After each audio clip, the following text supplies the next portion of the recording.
This episode of Game Master's Journey is brought to you by the patrons and other supporters of Starwalker Studios. Find out more about becoming a patron, as well as all the other great ways you can support the show at starwalkerstudios.com/support.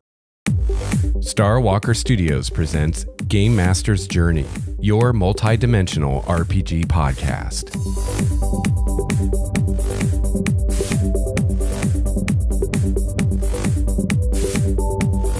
Hello, fellow gamer. Welcome to episode 194 of Game Master's Journey.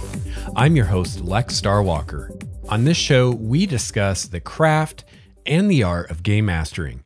I've been running RPGs for over 26 years now, and I produce this show in the hopes that you can benefit from my experience, my triumphs, and my mistakes. I have got a fantastic show for you today.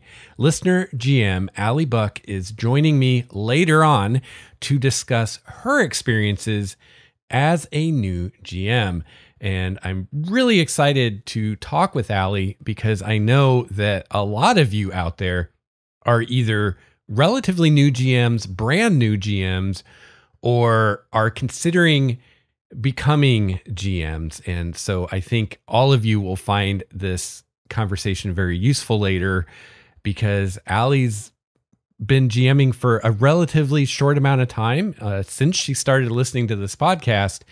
And we're going to talk about what she's learned and what her experiences have been as a new GM. And Allie is someone who is not the most extroverted person in the world. So also, if you're someone who is concerned about GMing because of kind of performance anxiety or being in front of people, being the center of attention, I think you'll really want to listen to our conversation and see how things went for Allie.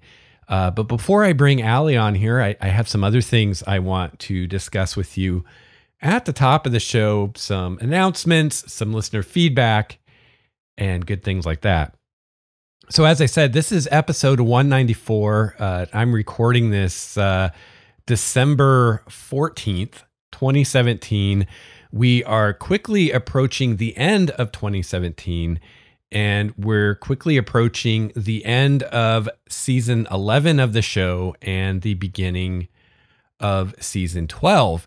And there are some things I'm considering doing with the show, some changes that I want to let you know about and talk with you a little bit at the beginning of the show, especially in case you are not part of our community on Discord or Google+. You may not know about any of this. If you're part of those communities, then you've probably seen or heard some or all of this. But before we get to that, I need to address the elephant in the room, which is that if you are on social media or you pay attention to things online very much, you've probably heard the uproar in the last week or so regarding Patreon. And if you know what's going on, then you know what's going on. If you don't know what's going on, then last week Patreon announced upcoming changes to the ways that they handle fees and transactions for creators and for patrons. And these changes were going to go forward in the next billing cycle, December or something or other, I think. I say were because they've since recanted that after a massive uproar and response from creators and patrons who were not happy with these changes. In a nutshell, I'm not going to go into all the details, especially since they're not going to do it now. But in a nutshell, when you pledge to Starwalker Studios or anyone else on Patreon and you pay your amount that you pay every month, there are fees that are taken out of that before the creators get that money. So if you pledge $1 a month, for instance, for Starwalker Studios, I am not receiving $1 a month. I'm receiving significantly less than that. It varies. I think with their current fee structure, I'd receive anywhere from I think it's 70 some cents to 80 some cents on that dollar. Part of those fees are just a fee that Patreon charges to use their service. And then part of it is actual transaction fees for handling the credit card transaction. So those fees all come out of the creator's end, out of my end, not out of the patron's end. And in the past has not been very transparent and has been rather confusing because patrons will pledge $5 and they think that I'm getting $5 and I'm not getting $5. I'm getting less than $5. So it was confusing to patrons. It was confusing to creators because we really never know what we're going to make in a given month because those fees aren't fixed. They fluctuate quite a bit.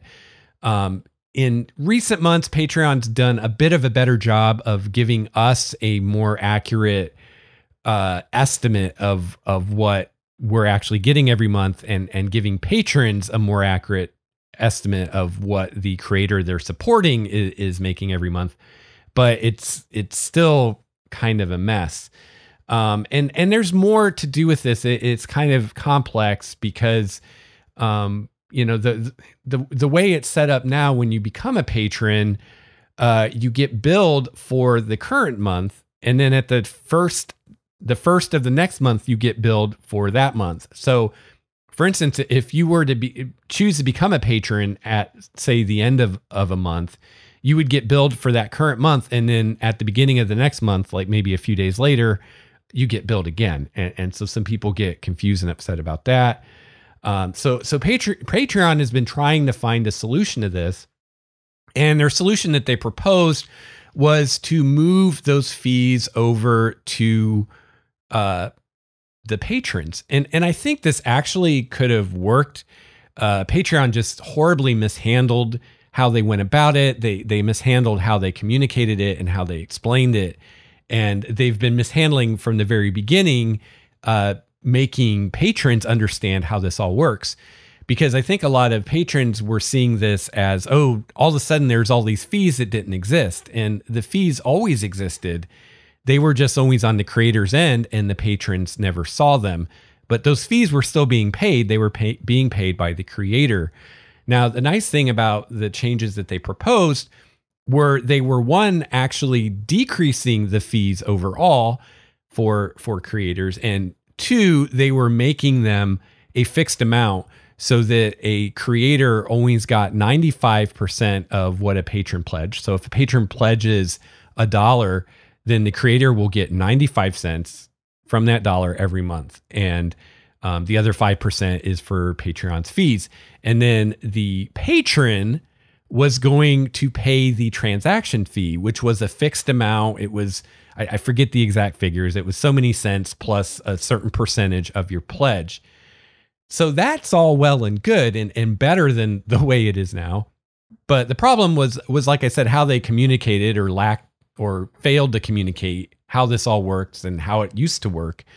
And the other problem was that it unfairly taxed people who pledge smaller amounts, because the fee that a patron would pay was a fixed amount. It was like 20 or 30 some cents, plus I think it was like 2.9% of the pledge.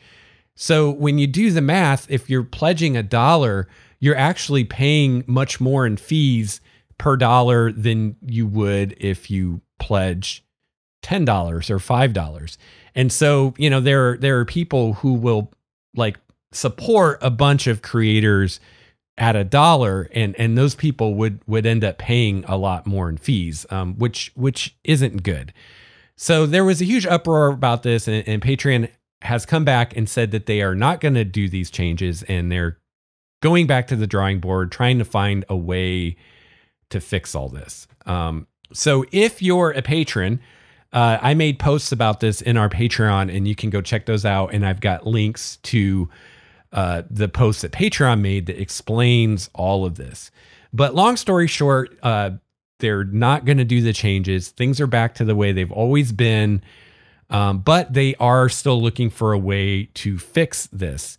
And I know that a lot of people have lost confidence in Patreon, both patrons and creators, because of this and because of how they mishandled it. So I want to send a huge thank you to all my patrons. I want to thank all the patrons, especially who stuck with me through this and didn't jump ship.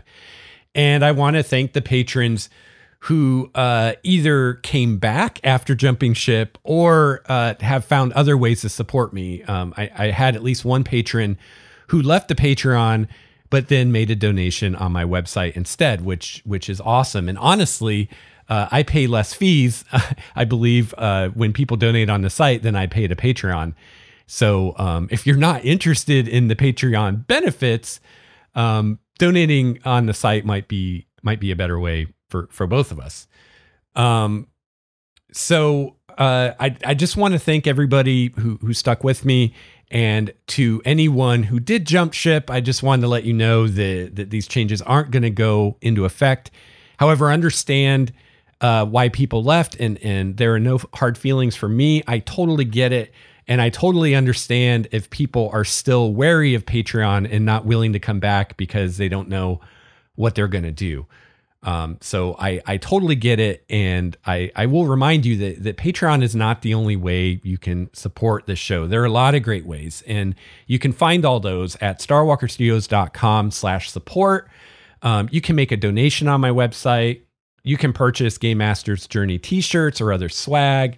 You can purchase my D&D adventure, The Trickster's Labyrinth. And also, please, whenever you shop on Amazon, use my Amazon referral link.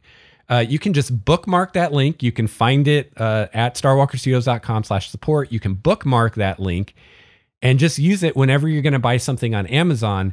And I will get a kickback for whatever you spend on Amazon. It's not going to cost you any more. And it really helps a lot. And I know a few listeners do that pretty regularly, and I really, really appreciate it. So there are other ways you can help out too. You can leave a review for the show on iTunes or wherever you get your podcasts. You can like, comment, and subscribe to my videos on YouTube. And you can tell your friends and tell your social media about the show and about my YouTube and what I'm doing. Those are all fantastic ways that you can help keep this show going. And I think going forward, I'm going to make more of a point to remind you every episode that, you and listeners like you who support the show, you're the reason that these episodes come out every week. And, there's no guarantee that this show is going to go on forever. And, doing your part helps to guarantee that the show will go on. So yeah, I need to do a better job myself of reminding everybody of all that, because I think a lot of people are just used to podcasts being free, and they don't think about all the work and time and money that goes into producing these shows. And it just doesn't occur to people that, hey, maybe I should actually pay something for this thing that I enjoy every week if I want to keep enjoying it every week. So I need to do a better job of letting people know about that. Also, while we're talking about Patreon, there's been some confusion with quite a few actually listeners about my Patreon because my first backer level was at $5. So occasionally I would hear from someone that was like, hey, I'd love to support you on Patreon, but I really wish your minimum wasn't $5 because that's more than I can afford or whatever. So that was never the minimum. You can actually, when you pledge on Patreon, you can pledge any amount you want. It doesn't have to be one of the amounts that I or another creator set forward. However, Patreon doesn't do a fantastic job of making that clear. And I did some investigating and learned that you really don't even learn that until you actually go to pledge. So I thought I would explain this to you on the show. And also to help with this, I added a $1 pledge level just to make it more clear that you can pledge any amount. Now, there aren't really any rewards at the dollar level, but I put it there just to make this more clear. And I kind of explain this in that description. But when you go to pledge on Patreon, you will have an option to choose one of my reward tiers. And when you choose that tier, you can put in an amount. So let's say you want to be a tier 1 patron, which is $5 a month, and you choose the tier 1 reward. You can actually put any amount that you want to pledge per month in there, as long as it's $5 or more, because that's the reward level. So you could, if for some reason you didn't want to be a tier 2 patron, you weren't interested in those benefits, you could subscribe as a tier 1 patron, but put in $10 per month instead of $5. There's also an option where you can select no reward. And if you select that option, you can put in any amount that you want. And that could be less than $5. So before I implemented the dollar reward level, you could have just chosen no reward and put in $1, $2, $3, $4, whatever you want. Or if you want to pledge more and you're not interested in the rewards for some reason, you could do that there too. But like I said, I put in a dollar reward level now just to make it more clear, but you've always been able to, and you still can choose any dollar amount that you want. And you can change that at any time as well. It's super easy. I wish Patreon did a better job of explaining those things on their site, but that's how that works. And please, if you ever have questions about the Patreon or anything else, you can get a hold of me at gamemastersjourney@gmail.com, and I'll be happy to help you out. All right. So enough about the Patreon. Enough about that. I think I hit everything I wanted to say about that. I got an email from listener GM Chris, and I thought I'd share part of it with you on the show today. Chris says, I've enjoyed listening to your show over the last year or so, and I've just started a new campaign with a homebrew world that I wouldn't have created if it wasn't for your show. Well, that is awesome to hear, Chris. That's one of my favorite things I hear from listeners is people that tell me either they started GMing because of the show, or people who tell me they started world building because of the show. I love hearing that. It's my first time running a game as a DM in over 25 years, and our first session was awesome. Thanks for all of your work, insight, and dedication to excellence in everything you produce. It's been great to have you in my ear, reminding me of combat rules, uncovering and hashing through all the new stuff that Wizards has put out, as well as exploring world building in every aspect. It's also been great being able to watch and follow each step in your Hinterlands of Elandria campaign from both sides of the screen. Amazing. Thank you, Chris. I really appreciate that. So then Chris talked a little bit about how he was going to become a patron. And then Chris says, I'm surprised that people criticize you about the amount of time you spend talking about your Patreon and other ways to support your efforts. I'm guessing most of these people haven't sacrificed the time and energy to do what you're doing, and it's easy to be a critic when you're consuming excellent content for free. Yeah, isn't that true? So I'm putting my money where my mouth is. I've been telling people about your podcast for a year, but I want to be a part of keeping you on the air. I hope to increase my support over the year and help you reach your goal. Thanks for all you're doing. So thank you so much, Chris, and thank you for telling people about the show. Thank you for becoming a patron. I really appreciate it. And thank you for your very kind feedback. So speaking of my Hinterlands of Elandria campaign, we haven't played for a couple weeks again. Hopefully we're going to be getting back to it next week. Fingers crossed. I was sick. I was down with the flu for almost a week. I had other players who were sick. I had some players that were traveling and wouldn't have been able to make it anyway. So it's just a perfect storm of just gaming not happening for a couple weeks. So of course I've spent the extra time plotting and planning, as you do as a GM. But we're definitely still doing it, still going, and I'm sure there'll probably be some hiccups with the holidays coming. But we're going to keep plugging away. The show must go on. So I have, speaking of my actual play campaign, I've had quite a few listeners request an audio version of the actual play. So, right now you can go to my YouTube channel and you can watch the game sessions. You can also watch my series Behind the Screen, where I talk about GMing the campaign. I've also been including those as part of the feed of this podcast.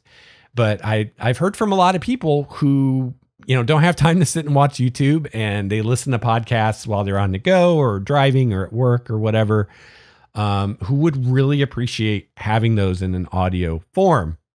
So I made a post on our community over on Google Plus about this, kind of getting some feedback from people as I decide whether to do this and how to do this.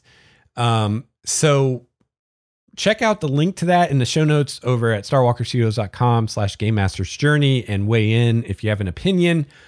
I'm basically asking 4 questions here. I'm asking, number 1, would you prefer that the actual play episodes are part of the Game Masters Journey stream?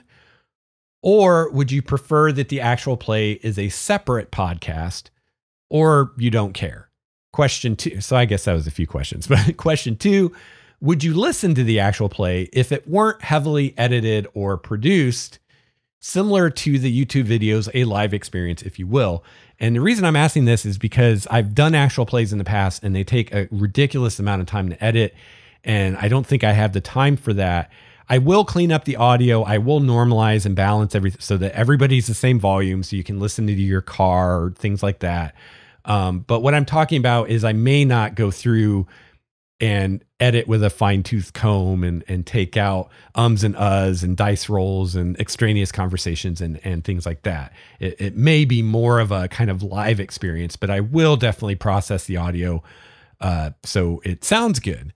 And if any of you listened to the actual play I did way back when, in the early days of the show, I heard from many people who said I had some of the best, if not the best, audio quality they'd ever heard in an actual play. Now, this one won't, or no, I was going to say this one won't be quite as good, but I was thinking of the Obsidian Monolith, and that's not what we're talking about. We're talking about another Primordia actual play I did in the early days of Game Master's Journey, and those we were playing online. So I should be able to get similar, if not better, audio quality with this one than I did with that one.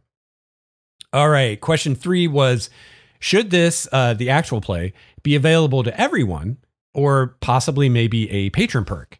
If it were a patron perk, would you become a patron to gain access to the actual play? And my 4th and final question about this is, if I produce the actual play as a separate podcast, would you want the behind the screen episodes to still be part of Game Master's Journey, or would you prefer those episodes were part of the Hinterlands of Elandria actual play podcast instead? So please let me know what you think about that. Again, you can find a link to this discussion in the show notes where you can weigh in and let me know what you think. Right now, the jury's still out. I will say right now, I'm leaning towards doing the actual play, just not spending a lot of time editing it. And I'm leaning towards making it part of the Game Master's Journey feed. However, if I do that, I'll make it very clear in the titles of the episodes which ones are actual play. They may not even be called Game Master's Journey. It may just be called Hinterlands of Elandria. And I will also use different album art for the actual play episodes, just like I do for the live streams and the behind the screens now. So for those of you who aren't interested in the actual play, you can easily see in your app or wherever you're getting your podcasts, which are actual play episodes, and you can just not download and listen to those. And I've been kind of trying to decide, which would be less or more annoying if I'm a listener who has no interest in the actual play. And so I'm going to skip downloading certain episodes of the podcast because they're actual play episodes, or I'm a listener who is interested in the actual play and I have to go subscribe to a completely different podcast to get those episodes. So it really probably comes down to whether more listeners are interested in the actual play or not. So let your voice be heard, and I'll take it into consideration. So, as I tend to do at the end of a year and at the end of a season, I've been thinking about changes to make with the show. Again, if you're part of our community on Google Plus, this probably won't be new to you because I usually discuss these kinds of things with the community. But as part of our Patreon, we hit some milestones where I've been doing bonus episodes, and I keep pretty close metrics on the show as far as how many downloads I get and things like that. And something that I've noticed is since I started doing more than one episode a week, the number of downloads I'm getting per episode have decreased substantially, which tells me that there's a significant number of listeners who aren't able to keep up with more than one episode a week. And the behind the screens and the live stream episodes, which are kind of the bonus episodes, routinely get fewer downloads than the normal episodes. But all of the episodes are getting less downloads since I've started releasing more frequently, which tells me that there's a lot of you out there that just don't have time to listen to more than one episode a week. So I feel like, I started putting out more episodes as a bonus for the patrons, and also because I figured more would be better. But it seems like I may actually be shooting myself in the foot because I'm doing a lot more work and putting a lot more time into the show, but I'm getting less downloads. And people aren't listening to everything I'm putting out because I'm putting out stuff faster than they can keep up. So because of that, I'm considering doing things a little differently. I'm still going to do bonus content because of the milestones we hit on the Patreon. But those in the future, those may be patron only things. And those may include the actual play episodes, and they may include the behind the screen episodes. So I'm going to kind of see and get feedback from people and see how it goes going forward. But that's the way we may go in the future. So I just wanted to make you aware of that. All right. So that's kind of the end of all the housekeeping stuff for the beginning of the episode today. Just to let you know, we are getting into the holiday season. So there's probably going to be 1 or 2 weeks in late December, early January, where I may not release new content. We'll see. I'm planning to take a little time off, just to enjoy the holidays and also maybe get started on producing these actual play episodes for you, because I'm going to find time somewhere to do that. So just to let you know that may be the case. All right. So that's it for the top of the show. And we're going to move on into our interview segment. And I'm going to bring Allie on and talk with her about being a new game master.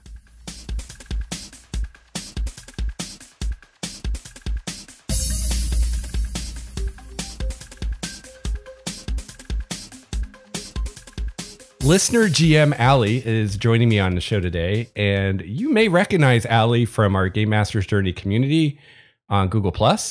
Welcome to the show, Allie. Hello, Lex. Hello, everybody. Where in the world are you? I try to remember to ask everybody this. I live in a suburb of Philadelphia. Awesome.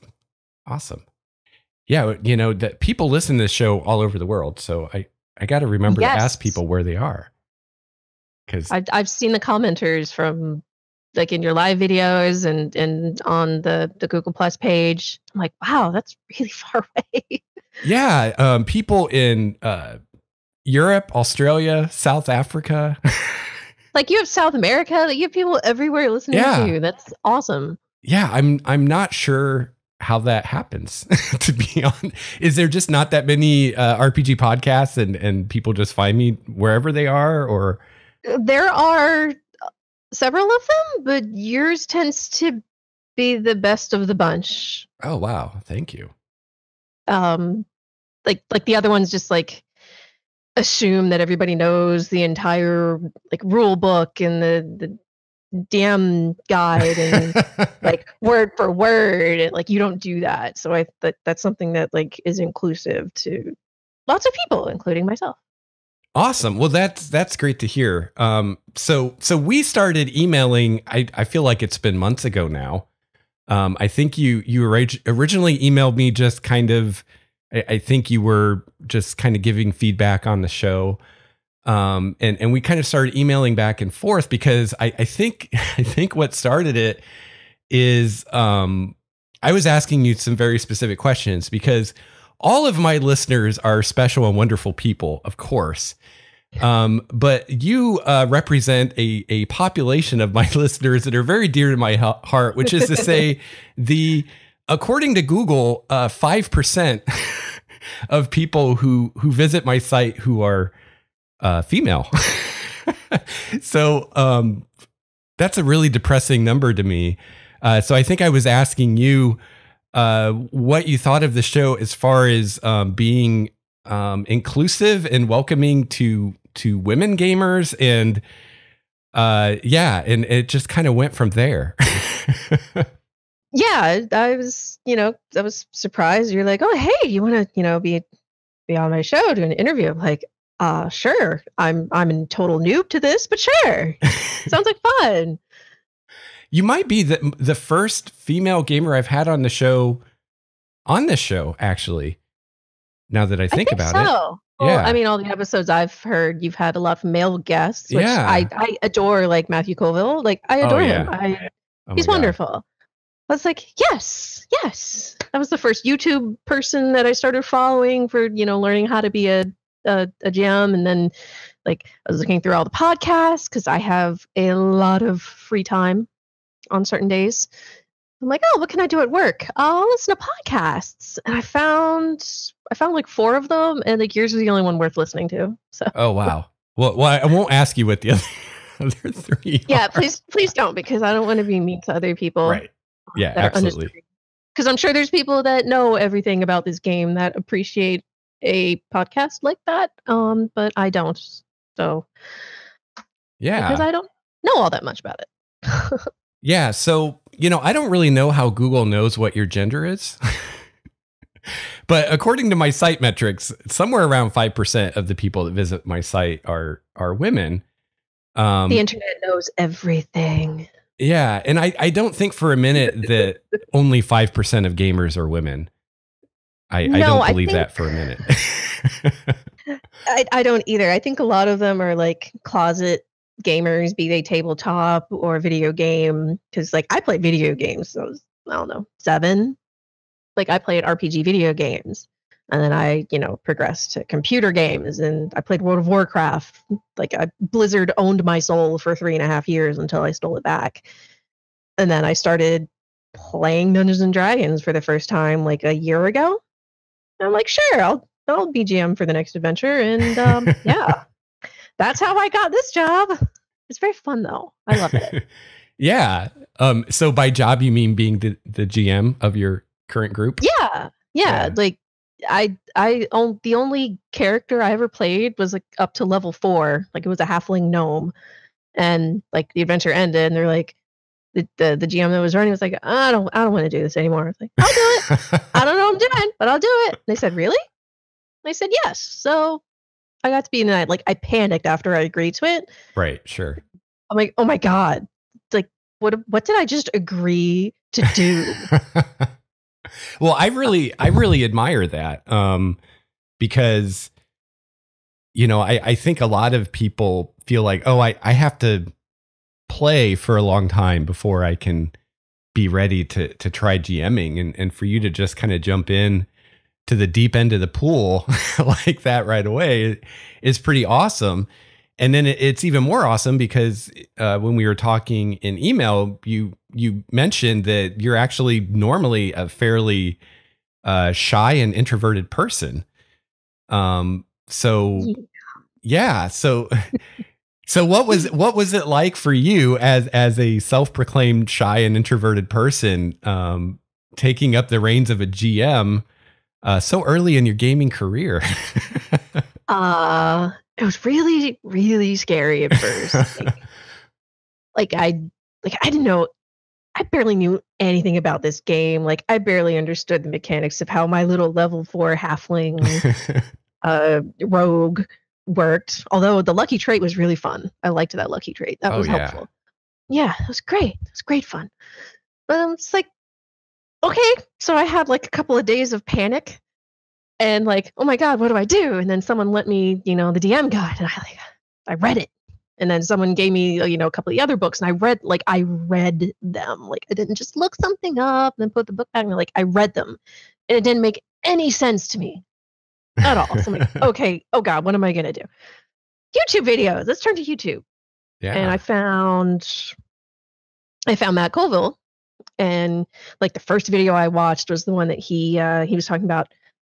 Don't be afraid to be a GM. It's fun. Like, okay, you don't have to know all the rules. Really? Okay, and I'm super lucky because 4 of my players. Wait, I have 6 players. 3 of them have been playing for like 15 to 20 years. Oh, wow.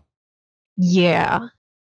So I have a lot of experience from like their part, and they can help me with rules and with magic spells, how certain mechanics work. But it's really kind of hard for me to ask them without giving away what's going to happen. Yeah. So I needed a way to like learn about,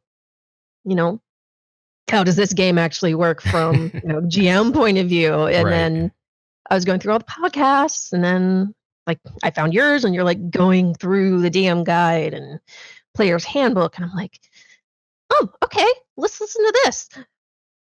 Holy crap, that's how that works. Like, I'm still fuzzy on a lot of things, but like I have a good enough grasp on it that we have fun. Everyone says they're having fun, and I don't think they're lying to me. So apparently I am doing a good job.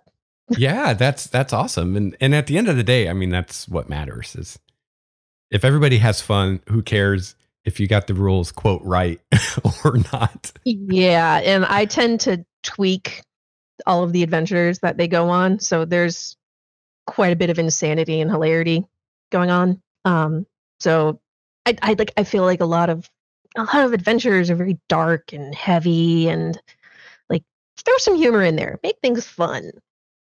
And I'm really good at coming up with weird scenarios and circumstances anyway, because I do like creative writing on my own. So yeah. Awesome. So one thing I kind of want to focus in on from what you just said is, you mentioned that you have at least some of the players that you run for are what you have been playing like 15 years, like very experienced players. And I know I've heard from a lot of new GMs who are in that situation where they're like, I don't really know this game very well. I've got players who know it inside and out. What do I do? So what was that like for you? And how have your players been fairly kind to you as far as knowing the rules better than you? Yes. They're very kind to me. I played with them for my very short gaming career. They introduced me to like how the rules work. This is how you make a character. But like none of them wanted to do a GM job anymore is really what it came down to. Yeah. Okay. So like, it's like, okay, I'm going to do it. So I'm doing it. And I can reach out to them with questions like, I've done it before. I have long emails with, just about all of them about just certain aspects, like how do I incorporate backstories and like, what am I going to do with this group of players? Because I have 2 like super OP players, and then all the rest of them are normal like characters. Yeah. So I'm like, well, what do I do with this? How do I balance these encounters? How do I make it, fun? How do I tweak it? Blah, blah, blah. And they're all super helpful with that. They're giving me advice on, add in a couple of mini bosses, have them concentrate on this or that, or find some ways to tweak existing monsters. Which, the place they're in now, they're in a mine, and it's like I'm looking through the monster handbook, like, what am I doing here? I found rust monsters. And I'm like, oh my God, one of the OP characters is a paladin. Yes. So they're dealing with the rust monster infestation, and it's hilarious because the pally's been like super strong, and yes, I'm the paladin. And it's like, well, you only get like one more hit from a rust monster before your armor breaks. So, it's been great. Well, I have to say, even though you're a relatively new GM, it seems like you've got all the right instincts of finding those chinks in the player character's armor and exploiting them. That's awesome. Oh, I've had to. The other OP character is a female drow. Oh my. Rogue. Yeah. So most of their adventures are during daylight. So like counteract that, and like the pally is a Goliath. Oh, wow. So yeah, I have a very strange mix of people in this player group. Um, so like, he's a Goliath. He's like 7'8". I'm like, okay, well, you're gonna go adventuring in a sewer that has 6-foot ceilings. So guess what? You have disadvantage. I mean like that, but I have to, because if I throw something at them that, is a challenge for them, it's gonna obliterate the rest of the party. Yeah. And if I don't throw something challenging at them, they're gonna be bored. It's like, well, let's take away your armor, let's take away your advantage. Yeah. Make that happen. Yeah. Now you have to fight with one arm tied behind your back. Pretty much. So you mentioned that you're normally shy and introverted, which I have to say, based on this conversation, I completely don't buy. But as a shy and introverted person, what was it like GMing for all the other shy and introverted hopeful GMs out there? Oh God, the first night that we did it, like I was messed. Like I was nauseated. I was sweating bullets. I'm like, I couldn't really talk right for the first, 30 minutes. And I'm not a person that wants to be center of attention. Like I like in school, I would never stand up in front of the class and give my book report. Like, I panic if somebody calls my name unexpectedly. Like telephone calls, trigger an anxiety attack for me. I'm just like, oh my God, someone wants to talk to me? What? But I think what really like pulled me into it and got me over that leap of, oh my God, like I have 6 people staring at me right now. What am I going to do? Like probably from the time I was 10 years old up until now, I wrote stories. Okay. And, it started as like a cathartic kind of thing. But really, I have so much fun coming up with stories and fun characters and fun scenarios. And I just do it for my own enjoyment for the most part.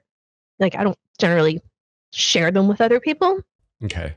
But the people that I've shared them with have thoroughly enjoyed them. So like I can pull that into this. Like this is like the most fun part of writing. This is like plot writing, and I can fill in little bits of dialogue and all that. So I'm like, I'll write my own adventure. And I did, and they liked it. And it was good. I didn't tell them that I wrote it. But they think it's one that I just like found on the internet. So apparently I'm doing good, but I do a lot of research on it. Like I have the thing they're in a mine right now. I have like 7 pages of notes. I redrew the map because I didn't like the map that they had on there, and my map drawing skills are not very good. But it's better than what was on there. Like I have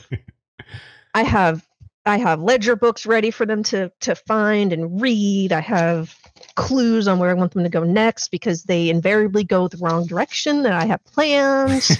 Yeah.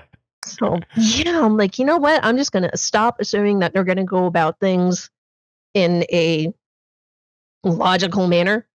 Yeah. And because they don't ever go through it in a logical manner. It's like, all right, I give up. So that's like one of the hard parts for me is that like I have all this stuff like planned out, and then I know how this adventure is supposed to go, whether I made it or if somebody else made it, and then they deviate from that, and then I have that oh god, what am I gonna do moment, and I'm just like, you know what, it's a game. They want to deviate from what they're supposed to be doing and go to an area you're not supposed to go that has nothing to do with this adventure, fine. You're going to encounter a talking duck that asks you for grapes. There you go. And they did, and they still don't know what's going on with the duck, but I did that just kind of as a, all right, fine. This has nothing to do with anything. You're just going to have some insanity. And you know what? I have something that's going to tie in like all kinds of fun stuff with the duck. I'm like, yes. And it's really fun, and that enjoyment that I get out of making the stories and telling the stories and sharing them, and then having all these people that are having fun with what I'm doing and what I'm telling them. Like that's what makes it fun. That's what makes it worth it. And that's what got me through that first night of, oh God, where's the bathroom? Like I don't know what's gonna happen, but it's not gonna be good if I don't like get up out of the chair. Oh my god. Yeah. It's like I'm thinking about it. I'm like I'm shaking. Like oh god, that was a horrible experience. But after the first 30 minutes, like I still get a little like nervous, but really now I'm just like, all right, let's have some fun. And because that's what it is. It's supposed to be fun. Yeah. There's no one needs to stress about it. Like it's a game. We're gonna have fun, and we do. Now I'm curious, the people that you play with, are they friends of yours or people that you only game with? They are well, one of them has been like one of my best friends for about 13 years now. Okay. Um, and her and her husband worked with my boyfriend. And at the time I lived in North Carolina, and you know, my boyfriend started talking to me. I'm just like, Karina, who is this? It says that he's your friend. Hi, Karina. I don't know if you're listening to this, but I probably shouldn't say her name, but whatever. So like that's how I met all these people, was through her. So, you know, my Okay. boyfriend's one of the players, but you know, it's one of my best friends, her husband, you know, a friend of everybody from a local bar that's, you know, down on Main Street. There's, you know, other people that have worked together for years and they've played together for years. So like I'm the newcomer to the group. Okay. But they're good people. They're fun people. Yeah. You know, I would not that I am a social being, but if one of them said, "Hey, we're gonna go grab wings. You want to come?" Sure. I would say yes to that. So you just said wings, so I know you're someone after my own heart. Don't even get me started on food, because I will spend like hours talking about food. I love food. Yeah, So that reminds me, I need to make those cookies you sent me a recipe for. Those look awesome. Yeah, you do, because I've made them like twice since I sent them to you, and I've eaten them all. And they're wonderful. Well, I imagine it probably helps as a new GM to at least know the people you're playing with, as opposed to like playing with complete strangers at a convention or a game store or something. If you can find people that you know. It does, because if I'm not at work, like if I'm not getting paid to talk to people, I will not speak to strangers. Like, I just won't. Like I talk to people all day at my job now. Actually, all my jobs I've talked to people, but like I'm getting paid to do that. Like I come home and I'm like, I talk to my cats. Like that's who I want to see. I want to see my cats when I go home, like not people. But having these, like, you know, because I have this thing like, oh God, maybe they don't really like me, or blah blah blah. And it's like, you know what? If they didn't like you, they wouldn't keep inviting you to come back. So I had that conversation with myself, and Yeah. now I have a group of friends that, you know, I look forward to seeing like every week. We try to play every week. You know, for a couple of hours, we hang out, we have good food, good times, and the occasional talking duck. I had so much fun with that duck. That was so funny. So speaking of the talking duck, the first adventure you ran, what was that? The adventure you created yourself, or did you start out with a published adventure? I started out with a published adventure. Okay. And I looked all over for them, and I'm like, I don't want to do something like super in depth, because I'm like, yeah, I'm not doing the dragon thing that they have. Like someone mentioned it. I'm like, that is way too complex for me to deal with right now. So I found a shorter one, you know, level 1, supposed to get them to level 2. Yeah. So, you know, get it done in a couple of sessions. It says one or 2 sessions, but with my group of people, like we talk and we laugh, and the veteran players seem to think that there's a trick or trap or something hiding behind every single corner. Yes. So it takes a really long time to get through a dungeon. I'm like, oh my God, seriously? Fine. Like they went through sewers, like they were like inching along, like, all right, toilet flushes, make a dexterity saving throw. Oh no, you got crap on your boots. Like I have to like push them along in some ways. Otherwise they'll just sit there like combing over every inch of it. But the it was from Goodman Games. It was the Fae Sisters Fate. That's the one that I got. Okay. It was a, you know, PDF, really, really well done. It wasn't too much. It had every single bit of information I needed. It had all the maps. Everything was perfectly explained. Well, after I learned a little more of the lingo, because that was kind of a hurdle I had to come over. Oh, okay. I didn't understand half of what they're saying, and I was like, what are all these D's in here for? I don't get it. And tags and hidden, blah blah blah, and finally understood it. Read through it again, like, oh, this is awesome. But it's a really great adventure. What's it called again? It's called The Fey Sisters' Fate. The Fey Sisters' Fate? Yeah, it's by Goodman Games. They have a lot of adventures on there, actually. And if all of them are as good as that one, I will be getting more from them in the future. Awesome. Because they're not free. I mean, you do pay for their stuff. Sure. It's like, you know what? They put all this work into it. I am totally happy to pay people for the work they do. Like, I'm a crafter. Like, I crochet stuff, and people are like, "Oh, you want to make me that?" It's like, yeah, I'm not making it for you for free. Like, that's a lot of time, and not to mention just the money for the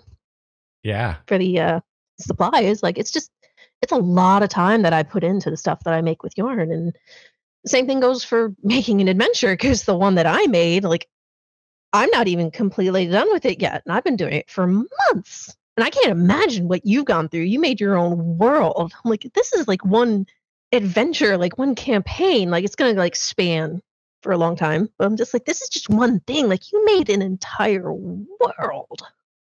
That's awesome. Well, it's a work in progress. It's still awesome though.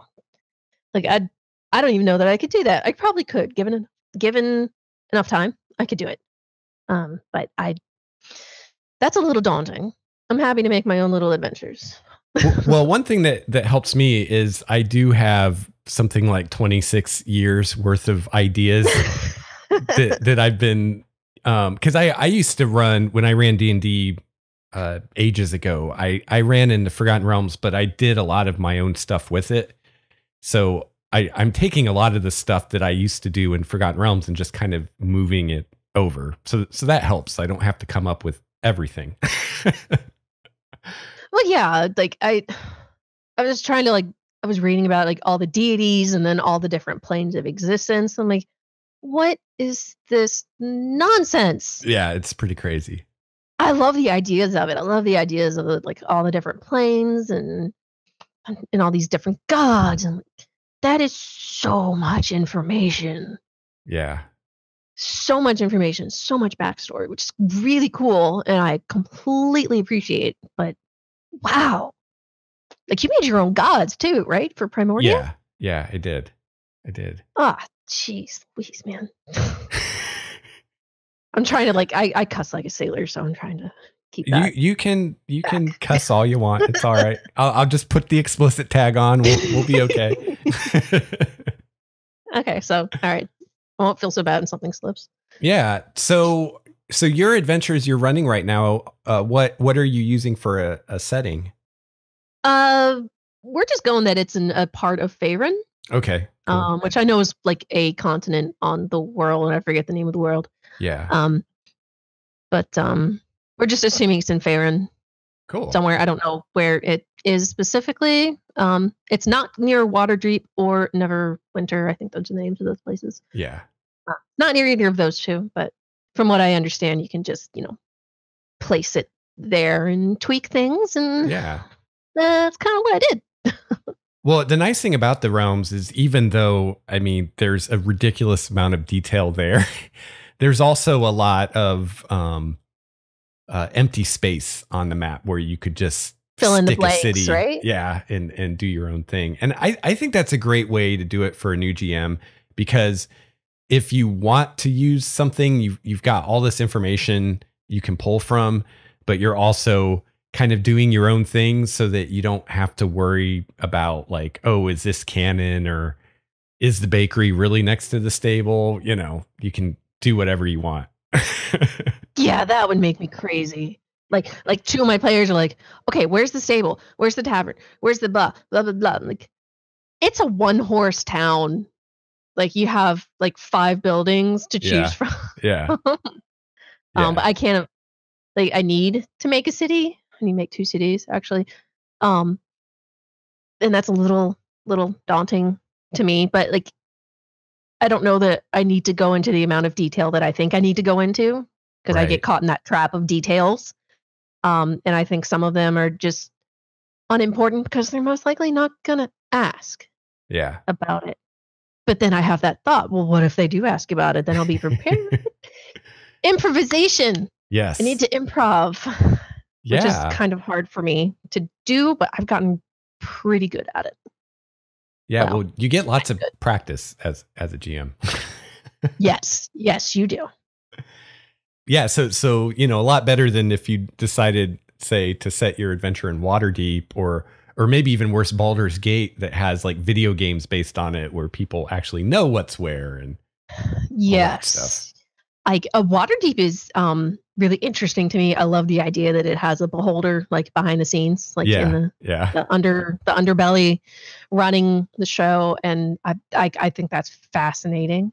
Because like the podcast you just did with the anthropology, Yeah. love that stuff.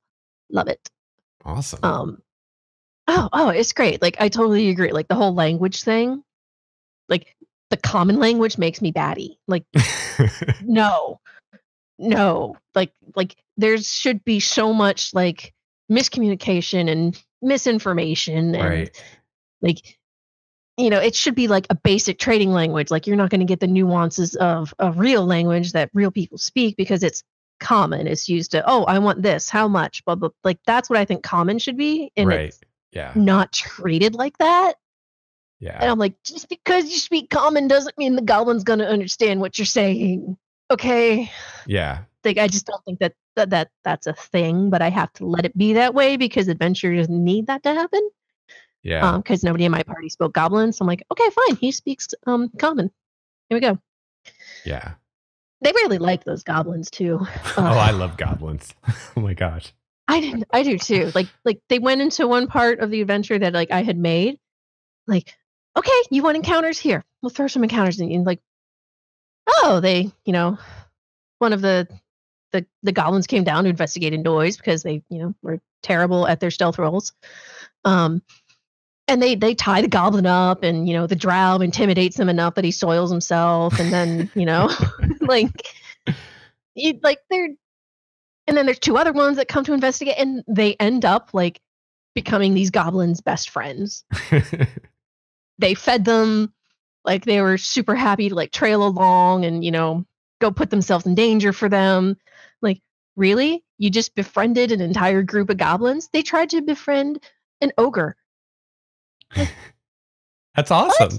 No, I mean it's great, but I'm like, okay, this was supposed to be a really hard encounter for you, but and the only one that wanted to fight was the drow, and I just made the ogre too stupid to understand that he was trying to be antagonized into battle. Yeah. Because the ogre would have actually probably killed them all. Yeah, that was just like they even named the goblins. Oh wow. Like I threw my hands up at that. I'm like, fine, you're not getting any more goblins. You're not getting any more goblins. You said you wanted something to kill, and then like you befriended all of the goblins. Like Christ on a crutch. Come on. Yeah. It's kind of a mixed blessing having players that think outside the box.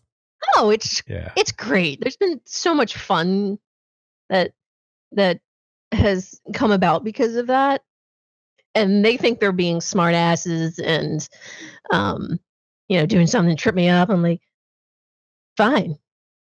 This is what's going to happen next. Like I have one of the things that I made up is there's a traveling salesman, and his brother has a shop down in the port city.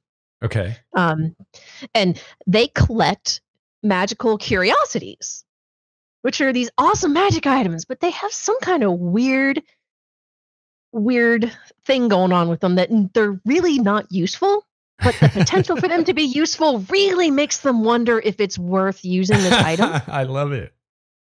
Like the first one that they found was the boar bacon belt buckle, which gives you +1 to your armor class. So, the bard was like, oh yeah, that's great, I want it. However, when worn, it emits the scent of cooking boar bacon, and any humanoid within 30 feet is going to be attracted to that scent. So no matter how good you roll for stealth, like they're gonna smell the bacon and then they're gonna come and find you. Oh, that's like, hilarious. I have a list of these items. Like it's gonna be so fun. They've encountered them. They're just like, what the fuck is going on with these items? Like this is what he has for sale. You asked what he has for sale. You know, he has +1 arrows, and then he has this. And they're all ridiculous. Like they could be super, super awesome and powerful. It's just those drawbacks. That's great. I love that. Are killer. I love it. It's so much fun. I can send it to you. I'll have to email it to you. Yeah, that sounds awesome. I will do that. Have you ever played any of the Cypher System games like Numenera or? I have not. Like Okay. D&D is the first tabletop game I've ever played. Because your items you're talking about kind of remind me of ciphers from those games, which they're basically one-use items, like kind of like a potion, but they can be super powerful because it's like, well, you can only use this thing once. So, but I love the idea of giving them hilarious drawbacks. That's fantastic. The drawbacks are so much fun to come up with. Like we have breaks sometimes, like somebody has an appointment, you know, their kid has a recital or whatever. So like sometimes I have a couple weeks between sessions, and they have come to learn and look forward to yet dread what it is that I'm going to come up with. All that. Because that's what I do. Which is a whole lot of fun. It's such a creative outlet. Like I sit there like I'm just like giggling to myself, writing in my notebook, and people are like, "What are you doing?" It's like, it's okay. I'm coming up with magical items. They're like, "What?" Okay, they just ignore me after that. But yeah, it's it's been so much fun coming up with those little things. Yeah, I have to send you the list of them. They're so funny. So you mentioned the common tongue thing, and that's something that really bothers me too. And even before I had Martin on the show and talked to him about it, I was thinking that in my world, what I was thinking is that the quote common tongue would actually be kind of a regional language that's, and I was even going to call it like Alandrian or something like that, that's spoken in that area as like a common tongue. But if you're dealing with someone from farther away, they'd have a completely different common tongue. And they'd have different understandings of those words. Right. It's like in the movie Arrival. I don't know if you've seen it. Oh, yeah. Great movie. Like the difference between a tool and a weapon is very, very subtle. Right. And what someone would call a tool, someone else would call a weapon. And like that is where that kind of miscommunication would come about. And you could even have a language where they don't even make the distinction between the two. Exactly. They have one word for both. And even in writing systems, you know, it could mean like one little thing left off or added in could completely change the meaning of a word. And like that can cause some problems. That's going to cause some conflicts. At the very least, it's going to piss some people off. Because you just called his sister something unmentionable. Like, right. That kind of stuff is not okay. Yeah, and now after talking to him, like I want to do even more with it, where, you know, kind of like what you're talking about, the different misunderstandings. Because like you were saying, like you might be talking to a goblin and they speak, quote, common, and you can communicate to a limited degree, but there's going to be a lot of words they don't know. They're going to have different slang. Exactly. Yeah. So you can have a lot of fun with that. Yeah, they were trying to talk to that ogre, like this ogre's, you know, dumb as a brick wall, and he's like, "What's that mean?" Like they just threw up their hands and like threw a bunch of dead squirrels at him, like, "Here, have this to eat," and they just left him alone. But there's so much potential, like when dealing with like aristocrats and you know, even traders from another country, or, you know, who you would encounter in a port city. Like, I mean, just the drow, for instance, like you can insult a drow and be dead, you know, in the span of, you know, seconds. Like that's something that I think people like overlook. I don't think they intentionally omit it, Right. but it doesn't Yeah. make it easy to remember that kind of stuff. Like it's subtle, and I agree. Like adding too much of that would be too much realism in Right. some ways. Yeah. But you need a little bit of it, especially when you have like a foreigner like in this country, like speaking the language, but they don't understand nuance, and they just say something horrifying, but they think that they just, asked for bread, but they actually just asked for a bedpan. Like that kind of thing. Yeah. Like Yeah. Yeah. I had a comment from a listener about that episode and that talk about the common tongue. And they were saying something to the effect of, this is cool stuff, but I'm concerned that it'd be too much realism and it would take away the fun.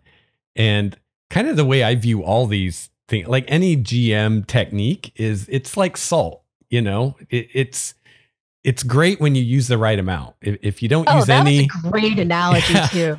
That was great. Yeah, for anyone that cooks, if you make something and you forget the salt, it's not going to taste like anything. On the other side, if you put too much salt in, it's disgusting. But if you put just the right amount in, it's awesome. And it's the same thing like this. Like don't sweat the realism to the point that it's like bogging things down and your players are groaning and it's not fun. Just sprinkle it in to add, some flavor and some excitement and some it's a little flavor. Yeah, and things that are unexpected is what I like. Something that the players don't see coming, Yeah, which is I found is really sometimes it's really easy and sometimes it's really hard. Yeah. Like I gave, I have a rogue, and then one of the other players is his character is a scoundrel. Like he's not a rogue, but he's just like his nickname is 420 Dad, if that says anything about this character. Right. And he plays him as a scoundrel. Like he is really into the role playing. Like him and the bard, like they are the two biggest role players in this, and it's so much fun because the bard actually has like song lyrics and he sings terribly to everyone at the table. It's That's so awesome. funny. Yeah, we laugh so much when it's the bard's turn in battle. I totally just lost my train of thought. I got excited about the bard. I really don't remember where that thought was going. I might remember later. I'm sorry. That's all right. No worries. I do that a lot. I get easily distracted. Yeah. This is Matthew Colville, and you're listening to Game Master's Journey. I want to take a minute to give a quick shout out to the patrons of Starwalker Studios. The support of the patrons makes this show possible. If you enjoy Game Master's Journey and you'd like to give a little back, becoming a patron is a great way to do so. It's because of the patrons that all the listeners of Game Master's Journey enjoy a bonus episode every month, as well as the monthly Game Master's Journey live stream. I'd also like to give a huge shout out and thank you to my Tier 5 patron, Steve. Let's hear it for Steve. Yeah. You the man. Thank you so much, Steve, and thank you to all the patrons. You can find out more about becoming a patron by clicking on the Patreon button at the top of the show notes at starwalkerstudios.com.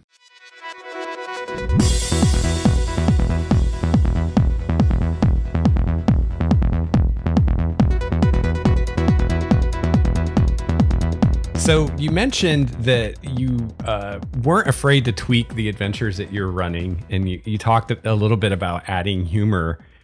Were there any other ways that you remember, like changing the published adventure that you ran, or adventures?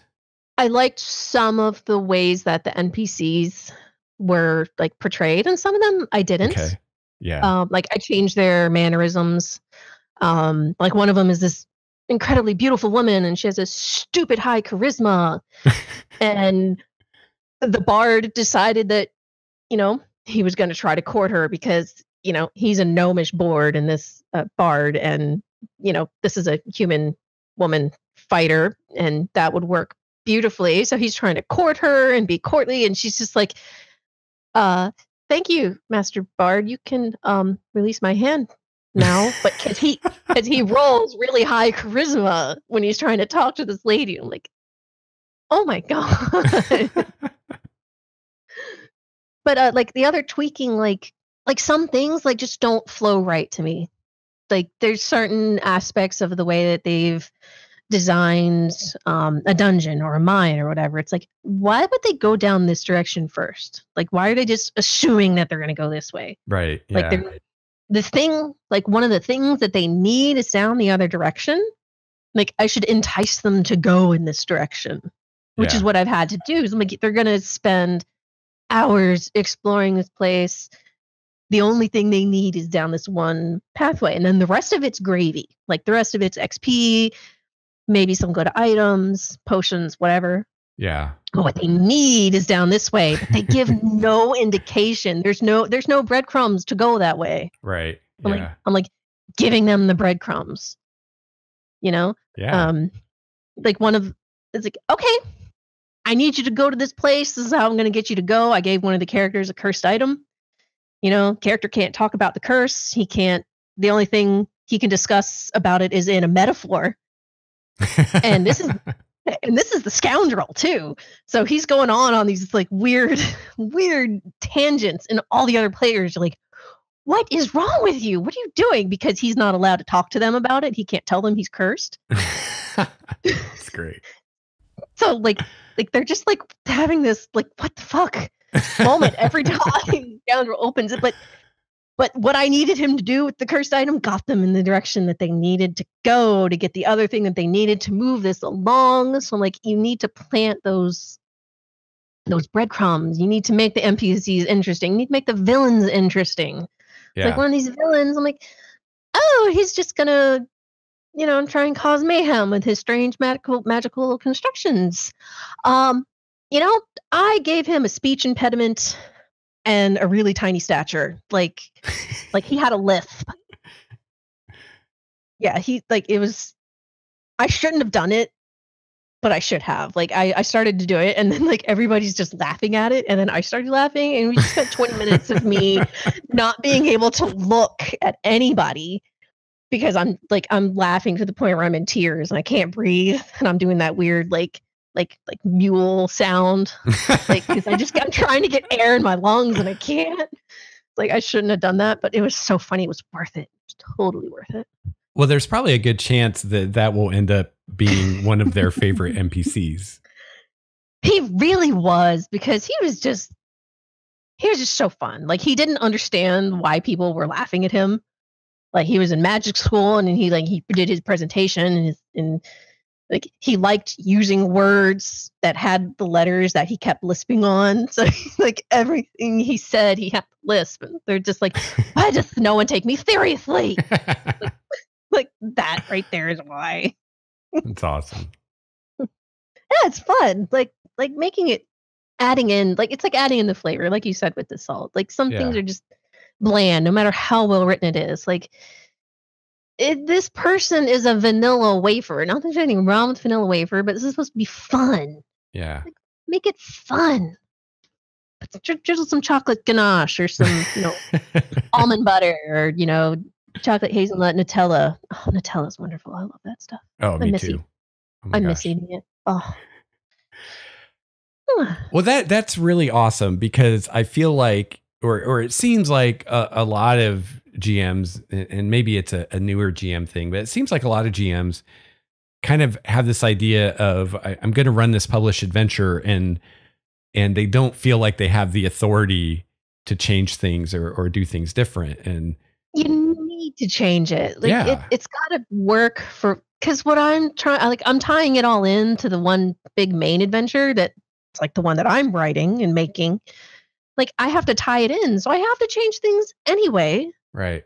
But like I keep the core of the adventure the way it is, the way the person intended it. Or in the case of this mine, like I'm completely redoing everything at this point. So I'm like, all right, whatever. It's going to be my adventure now. Because I didn't like the descriptions. I didn't like blah, blah, blah. I'm like, why did I choose this adventure again? It's like, oh yeah, because, XYZ, this has XYZ in it that I needed.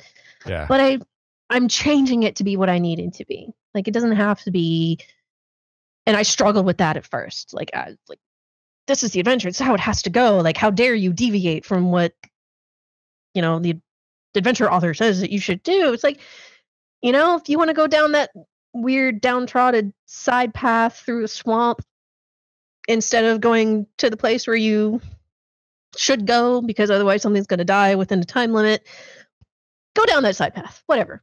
You want to let your unknown thing down there expire? Go ahead. It's your game. That's right. I give them moral conundrums too. I'm like, do you really want to kill that poor innocent bystander? Like, are you going to sacrifice them for the greater good? Or I give them the moral conundrums too. Oh yeah, that's great.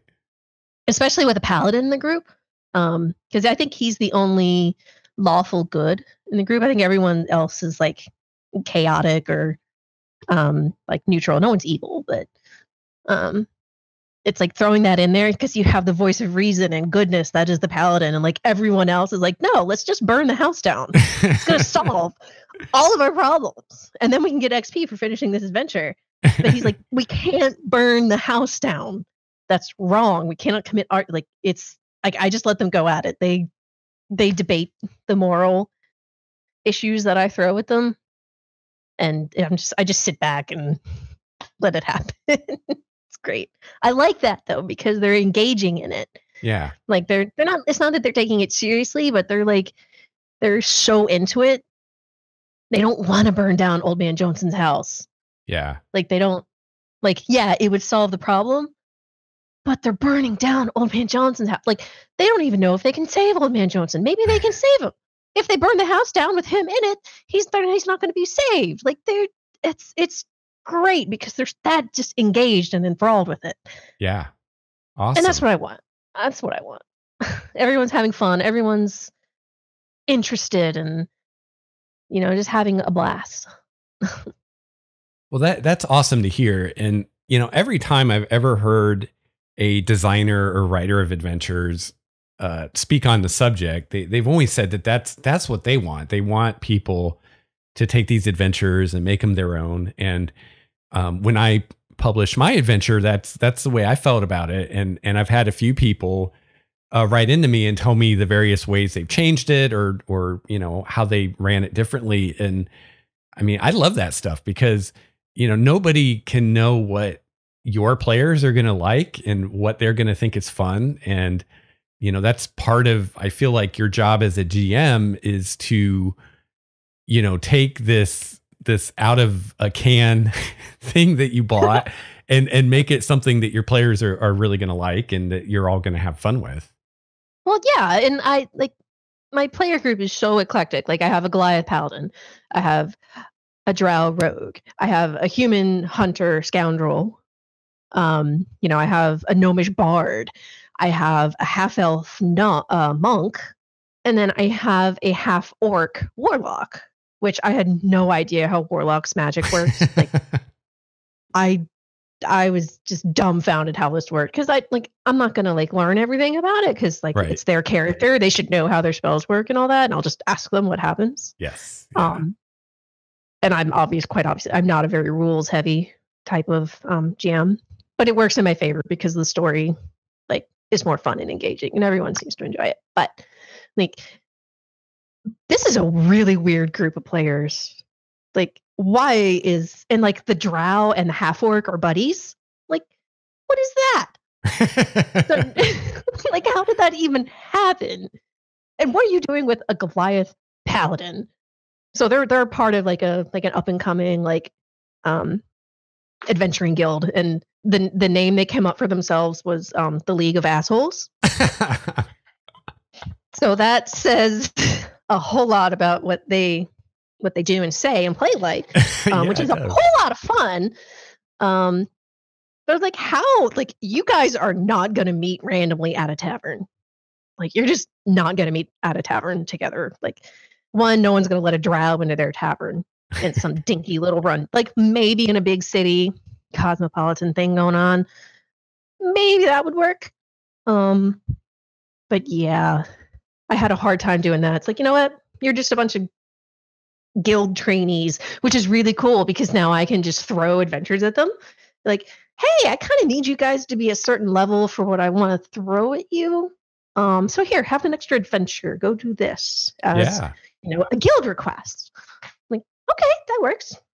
Yeah, absolutely. I do something very similar in my games. It makes it really easy. It really does. Because I was like, how am I going to, because I was going to go on this big elaborate thing, like, because I played JRPGs forever, like big elaborate storyline. And like, yes, I have a big elaborate storyline, but I can just throw whatever in there now because they're part of a guild, and what they do is adventure and look for money and magic items and fame and fortune. And I give them all kinds of fun rewards for going on these weird adventures. Like, yeah, I find the weirdest adventures that I can too, and then I tweak those to be even weirder. Awesome.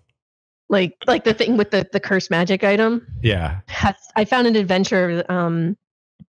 It's about a magic cow.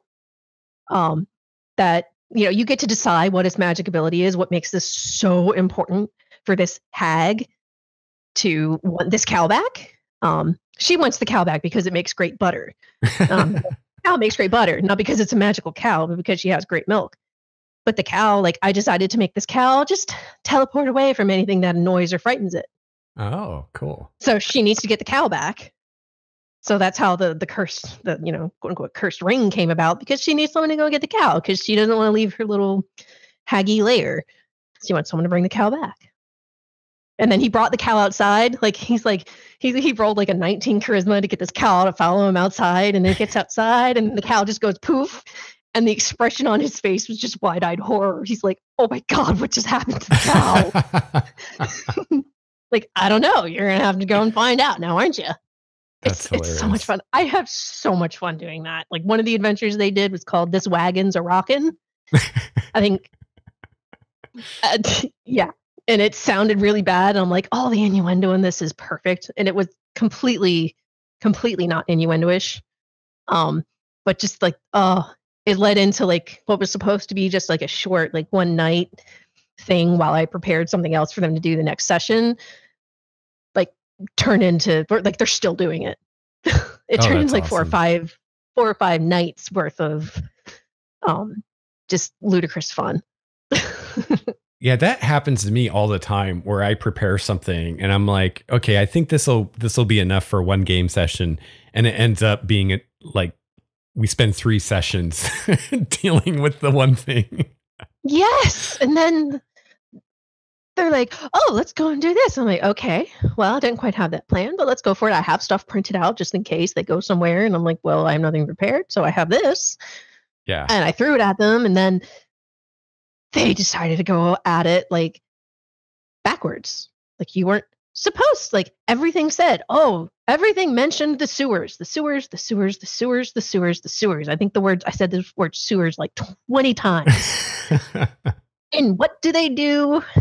They go to Old Man Johnson's house. They don't go to the sewer. So I'm like, I'm trying to run this adventure backwards now. I'm like, oh, you know what? Fine. You're going to do this backwards? They encountered a giant talking cockroach. I'm seeing a pattern here.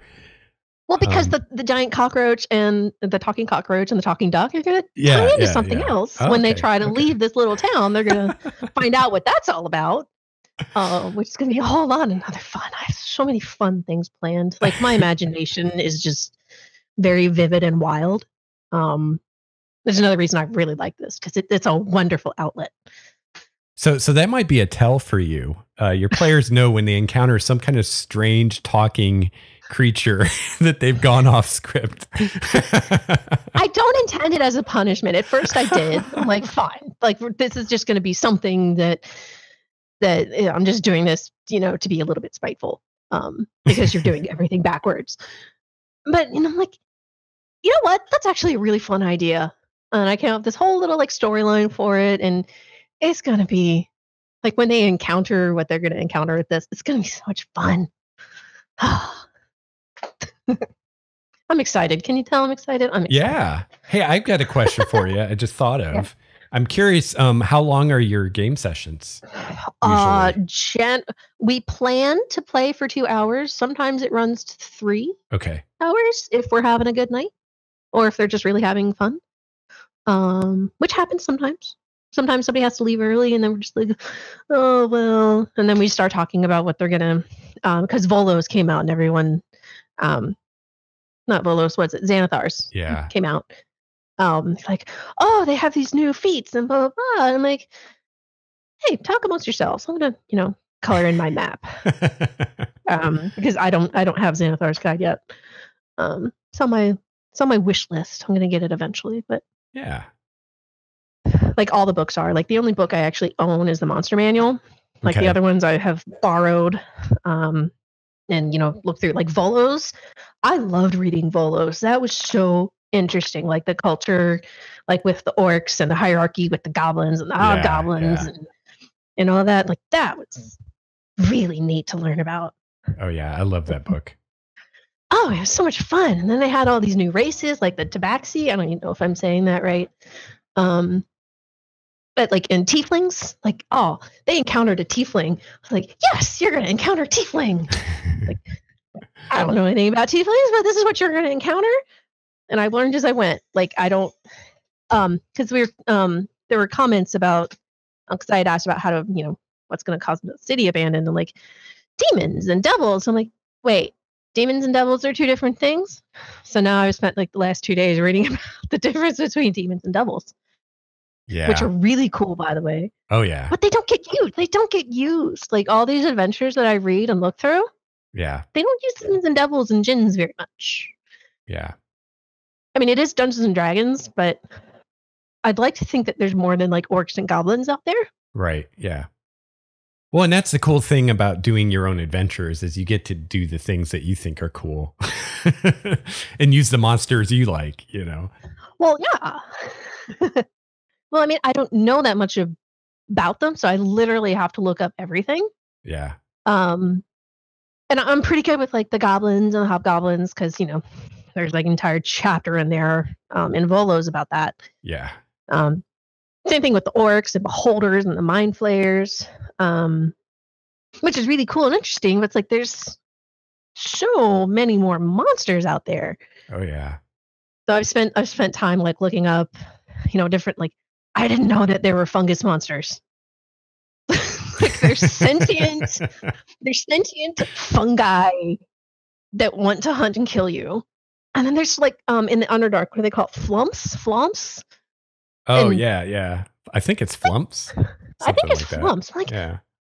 what? I think those are so cool.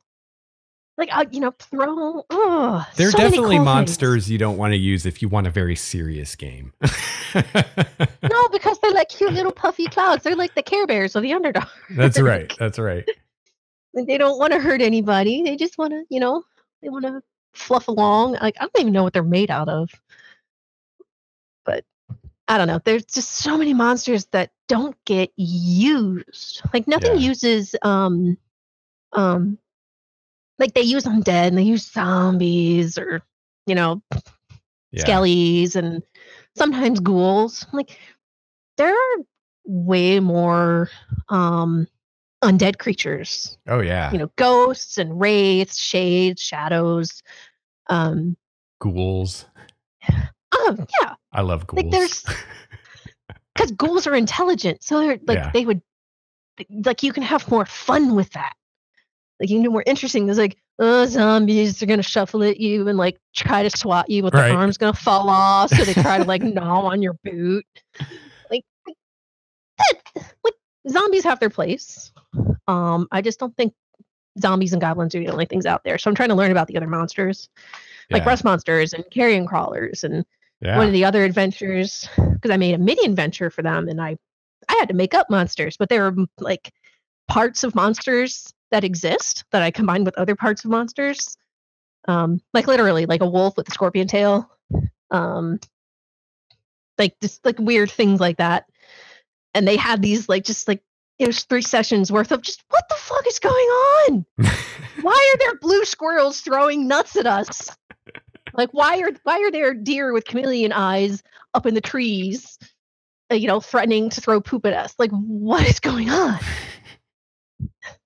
Like, and I did that because I didn't know all that much about the different monsters that I could utilize. Yeah. Because I didn't have the monster manual yet. So now I got the manual. Like, I can use quote unquote normal monsters, which I don't think are very normal. The imagination of those people that come up with some of them are like, Yeah. Yeah. Well, it definitely seems like you're not afraid to do your own thing, which is good. That's the first thing to overcome as a new GM is that fear of just winging it. And I've spent like so much of my life not winging it. Like, I need a plan. Like I have an anxiety disorder. It's like I need things like planned and ordered, not to like an OCD extreme, but like I need to know how my day's gonna go. Yeah. I need this, that, and such. I need to, plan out my dinner for the next 2 days and that kind of stuff. It's like doing this has just been like a big like sigh of relief, like not to worry about it so much. Like, just gonna do whatever. Yeah, that's awesome. Oh, I love it. Well, something I've learned completely by accident, I think, is I used to, I started playing in high school and college, and we would commonly have 8 to 12 hour long sessions. Oh man, how did you manage that? Yeah, and I've learned in recent years, I started doing 4-hour sessions, and now I normally do 3-hour sessions. And I've learned it's a lot easier, not just the whole, like, you don't have to be doing it for 8 hours, but it's also a lot easier because in a 3-hour session, if the players do something you completely didn't see coming, you can kind of stall for the rest of that session. And then you have a week to figure out what you're going to do next. Yes, I do have that time. Yeah. I've had to do that. When you're in hour 3 of an 8-hour session, you don't have that. I can't, I really can't imagine. Like, the longest I've gone is like 5 hours, maybe 6. I think it was like 5.5, 6. I don't think I could do it now. That is mind-boggling to me. And from what I understand, most D&D groups like aren't 6 players and a DM, like they're smaller. Right. Yeah. So that makes combat like slightly tedious if I don't make it fun. Right. Or interesting or weird. So I've had to learn to improvise combat a little bit too. Like which is hard for me. Like combat, and I don't know why it's hard for me, but it really is. Like I had to get like this it's a Pathfinder, actually. It's from Pathfinder. And it has these little magnetic tiles that you put on there on the board, and you have the characters' names, and you have like the different monsters on there to, show whose turn it is and which monster is going. Like having that visualization was super, super helpful for me, because that it finally clicked. Like, okay, this is their turn. I can take this one off the board. I know how much XP to give them for this one because blah blah blah, because I wrote it down on the tile, because it's it's dry erasable. You can use the little dry erase markers on it. Yeah. Oh, it's fabulous. It's like the best. I don't even know how much money I was spending on it, but it was a really good investment for getting me to learn, because now I just jot it down on a piece of paper and I'm good. But before, for the first couple of months I did this, it was so hard. And I don't know why it was hard. Like, just having that visual of the way that little board was set up. Yeah. Really great to make combat happen without, drudging on, oh, whose turn is it? Crap, I don't remember, blah, blah, blah. Yeah, that's a big part, is just finding ways to simplify things that work for you. Like for instance, for initiative, I use note cards, and I have a note card for each player character that I put their passive perception on there. But then when they roll initiative, I just write what their initiative number is. And then I have a card for the bad guys, and then I just put them in order, like a deck of cards, and I just kind of, go through them that way. Clever. Yeah. I like that. So, that's the way I do it. But, everybody kind of has their own tricks that they figure out how to kind of simplify things and keep track of stuff. Yeah. And all of these monsters and enemies, they have different kinds of attack. Right. Yeah. And some of them are described with a battle tactic. Rust monsters, for instance, they're going to go after the metal first, and then they're going to try and bite you so they can get the metal bits later, after you're dead.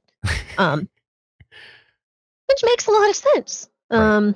But stuff like jellies, no, it doesn't really have a battle tactic. Right. And like, I get it; they're not an intelligent creature, so they're just kind of gonna go after whatever and then run away, because they're literally squishy, and don't want to die. And then I have this other like conundrum with my two OP characters. Like, they're super strong, and I have these intelligent enemies, like a magic user, he's a wizard. He should go after the weaker members of the group as opposed to going after the strongest one, because he has minions to engage the strong ones. But if he goes after the weaker one, like, they're gonna die most likely. And like, I had to struggle with, like, it's not my job to keep them alive. Like, it's their job to keep their characters alive, not mine. Right. Yeah. Like, I'm not trying to like, oh, you're gonna die tonight. But I feel like the potential should be there that you could die. Yeah. And something might happen in upcoming sessions that, well, you don't have a plate armor wearing pally anymore. I don't know what you're gonna do. Yeah, that's a great point. I mean, it's the GM's job to throw obstacles in their path, but it's not your job to figure out how they're going to get past them. Yeah, that's up to the players. I struggle with that, because I want to give them hints, like, because one of the characters was like gonna swing their mace at the rust monster, and I had to like zip the lips. I'm like, I shouldn't tell you that that's gonna ruin your weapon too. Right. Yeah. And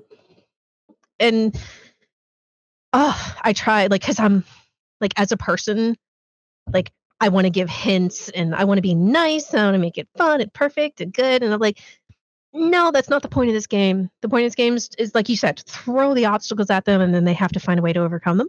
Yeah. So I have to overcome that nice tendency that I have to make everything okay. No, I can just let it roll. Yeah. If death comes to them upon swift wings, so be it. Well, and what's really fun is as they get higher level, especially the spellcasters, they get access to crazier and crazier abilities. You can start throwing things at them where you're like, I honestly have no idea how they're going to deal with this. I think they're all going to die. And then somehow they figure out a way, and that's a blast. Right? Like, I have, because kind of what they're doing now, I mean, it's like an adventure, but parts of it are more like mystery, investigation kind of thing. So it's not a dungeon crawl, and they've all been used to doing dungeon crawls. Like, I think that's literally all they ever did were dungeon crawls before I came along. So at first they didn't like the adventures I was choosing. They're like, I don't know what to do with this. So it was a little bit of a give and take. Like, I had to get them to give me feedback on not what's wrong, but like, what isn't working for you? Like how can I make this more fun and engaging for you? And they're like, well, we've just never done this kind of adventure before. We've just always gone like hack and slash, get the loot. Hooray for me. Yeah. Like, this has like in-depth background story and intrigue and like I think most of them have finally got it. They're like, yes, because I throw things out there like this weird detail, and they're like, huh, that's a weird detail. Let me write that down. So they write it down, and then they come back next session, or like 2 or 3 sessions down the line, and they're like, wait, you remember this guy, Plinton, or whatever the fuck his name is? He said something about this guy, and he had these clothes on and that emblem on his cloak, clasp, or whatever. And like they're getting it. Like they're learning how to do mystery adventures. I mean, I have like dungeon crawly things for them to do. But the ones I chose, I think, are actually really quite dangerous.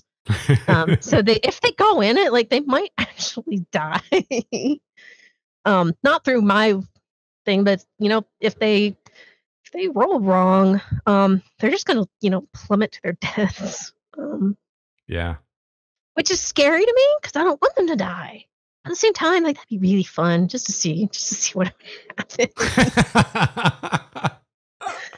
Because you know what? If one of them does die and they can't get to, a priest or temple or, friendly neighborhood necromancer, to do whatever they need to do to like try and bring them back to life, like I have a contingency plan for that. Awesome. So if someone really does just die, like I have a plan for that. Like I know it's not going to fix the problem, but I know how they can stay in the game and they can still be engaged and contribute and have the potential to, regain the life that they lost. It just might not quite be what they expected it to be. Sounds awesome. Yeah.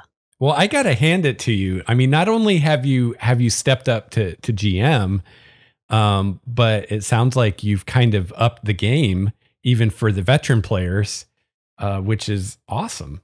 Well done. I'm trying to. I'm really trying to actively learn how to do this well, because this is one of the few things that I find like just pure enjoyment from. Like, I don't care that I have pages worth of notes that I have to now type up.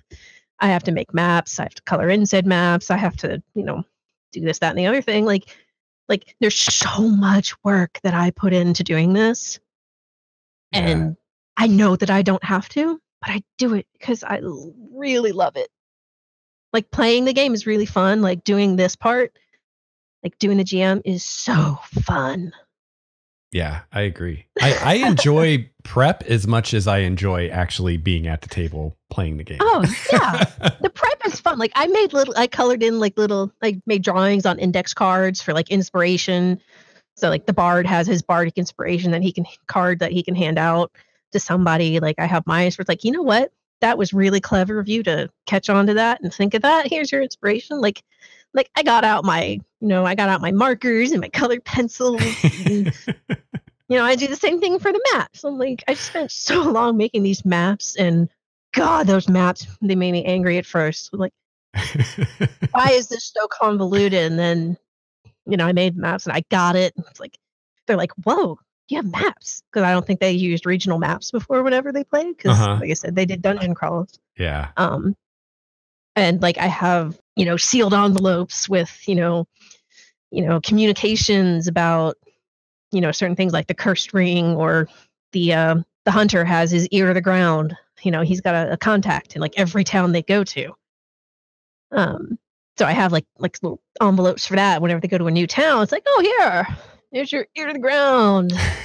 Here's this. So I just hand them. They're like, wow, you even have props. That's awesome. It's fun. God, it's fun. It's the most fun I've had in a really long time. That's great to hear. It's funny. Jeremy Crawford made a tweet on Twitter about he has this personal rule where he plans to spend about an hour of prep for every 2 hours of gameplay. And like, I get where he's coming from for, GMs out there who are really limited in time and want some kind of benchmark of, well, how much time should I spend preparing? But to me, it was so alien of even a thought process. I'm like, I love preparing for my D&D games. Why on earth would I want to limit and say, I can only prep for 2 hours this week? It's like, if I have time to do it, I'm going to do it. Why impose this limitation of, I'm only playing 3 hours this week, so I can only prep for an hour and a half. It's like, I spend way more time preparing for games than I do actually playing games. I'm pretty sure. Yes. Yes. Because so much time that I spend putting into this and planning it out, and like the ones that I spend the most time planning out, like those nights that we're playing those adventures, like those are the nights we have the most fun. Like yeah, you need to leave, some loose ends when you're planning, because you have anything like my group of players, they, do not go along the path of logic. Right. For anything in any way, shape, or form. And so like I had that like, oh, I'm gonna make this concise plot points, and this is what's gonna happen here and when, and I'm like, nope. Basic plot idea. I have details for like the NPCs and like the dialogue and the all these back and forth conversations and, what items they're going to find and how they're going to like, I had no idea that the drow rogue was going to go inside this aristocratic halfling house and ask to use the bathroom and then somehow get out of said bathroom without the butler that followed her in there. And she's like rummaging around and, this halfling aristocrat study and finding something of interest and then going out and relocking the door and blah, blah, blah. I'm like, it's a really good thing that he rolled like 19s and 20s for all of his spell checks. Because otherwise, you're going to have some shit go down with that butler. That butler would not be happy about what you're doing in the study right now because you're supposed to be in the bathroom powdering your little drow nose. Well, and that's a great point. Not only can you not predict what the players are going to do, but you also can't predict what the dice are going to do. Yeah. And that can have a huge impact on how things play out. It totally does. I was planning on having some, one of the monsters or enemies, one of their turns was going to go to be lead signifier. He rolled a 1 3 times in a row. Or I rolled a 1 3 times in a row. He just kept falling on his face and getting, his nose stuck in the dam or whatever he was standing on. And then he stood up and then he tripped and fell and knocked himself unconscious for 2 turns. And then really 3 times in a row.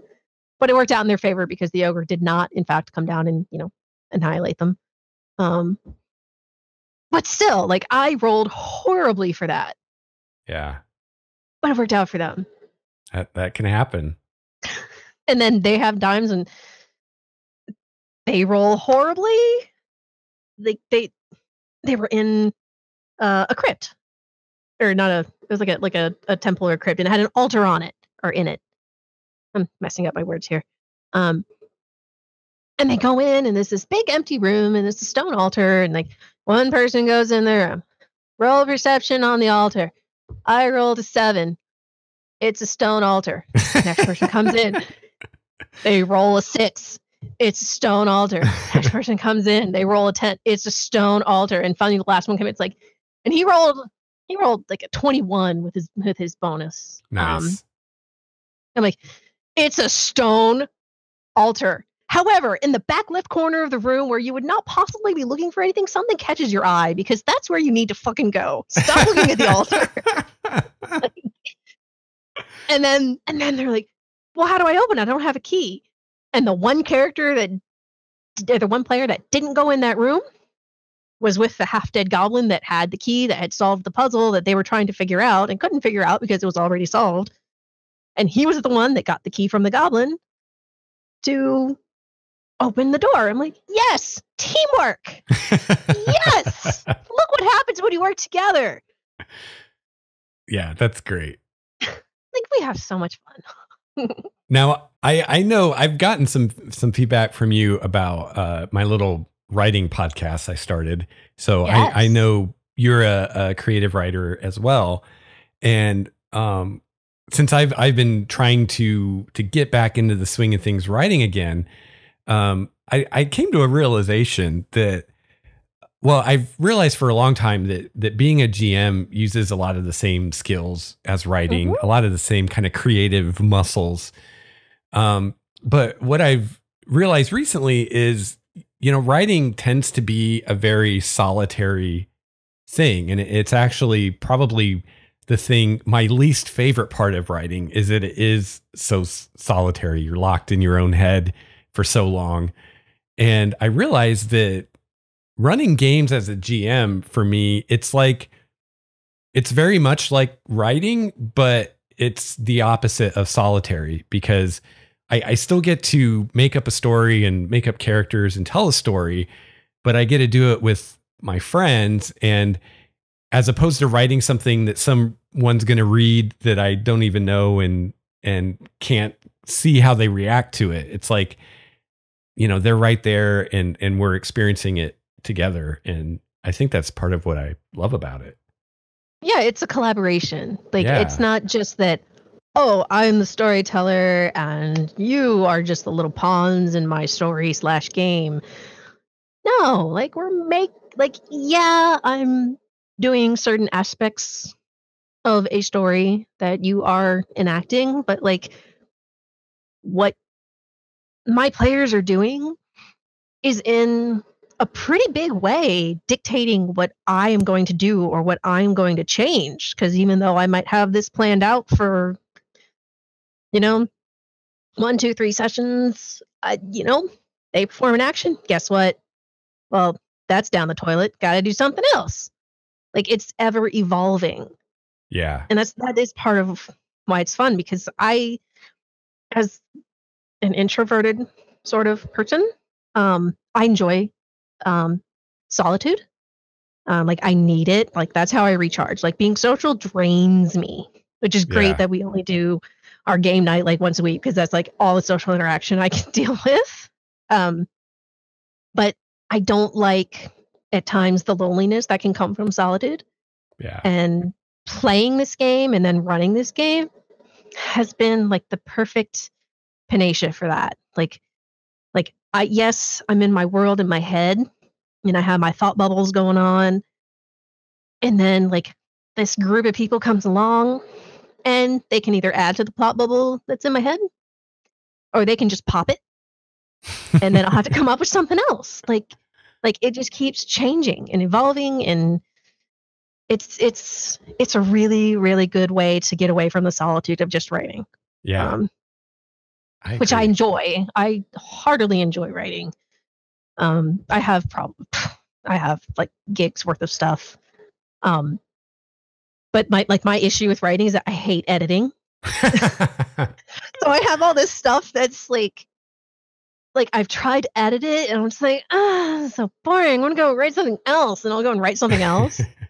So some of them are like really polished and like mostly done, and then some of them are really rough draft form. But I get excited about some of them, and the ones that I get excited about, I want to share. But I don't have a huge group of people that I can share them with. So I have very good, close friends. But it's quality over quantity for me. So like now I get to come up with these fun stories. And I have like this group of people on a regular basis that I get to share them with. Yeah. And like, that's great, because I don't share my writings with people for the most part. Like there's one or two, like, my friend that plays with us, that, introduced me to this entire group of people. And I love her dearly. She's a wonderful human being. Without her, I would not be in as good a place as I am now. It's like she's one of the few people I would share them with. And now I have a group of like middle-aged dudes that want to hear the stories that I come up with. Like it's so much fun. And I don't mean, that as a criticism in any way. But I mean, that's what we are. We're all in our 30s or 40s and just having a night of fun and entertainment and enjoyment. And you know what? There's something that irritates me. I watched a lot of groups like playing. Mm-hmm. And oh my God, they get into these arguments about the rules. Yeah. Yeah. And they'll spend like 10, 20, 30 minutes arguing about the rules.